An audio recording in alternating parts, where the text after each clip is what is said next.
গণ অভ্যুত্থানে আহত ও শহীদদের হত্যার বিচারে কোনো গাফিলতি হলে আবারও আবু সাইদ মুগ্ধের মতো বুক চিতিয়ে ছাত্র জনতা মাঠে নামবে বলে মন্তব্য করছেন জুলাই শহীদ স্মৃতি ফাউন্ডেশনের প্রধান নির্বাহী মীর মাহবুবুর রহমান স্নিগ্ধ। সকালে কক্সবাজার পাবলিক লাইব্রেরির শহীদ সুভাষ হলে কক্সবাজারের শহীদ পরিবার ও আহতদের মাঝে আর্থিক সহায়তা প্রদান অনুষ্ঠানে উপস্থিত হয়ে এই মন্তব্য করেন তিনি।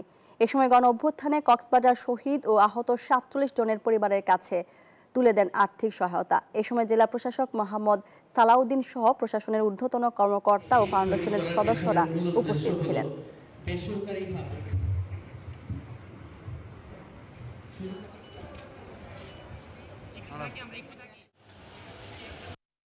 আমাদের জন্য এই জুলাই আগস্ট যে যুদ্ধ শুরু হয়েছিল সেই যুদ্ধ আমাদের জন্য এখনো শেষ হয়নি। আমরা এই যুদ্ধ চালিয়ে যাব যতদিন না পর্যন্ত আমরা এর বিচার দেখতে পাচ্ছি, যতদিন না পর্যন্ত এই গণ অভ্যুত্থানের যারা শহীদ এবং আহত পরিবাররা রয়েছে তারা সম্পূর্ণভাবে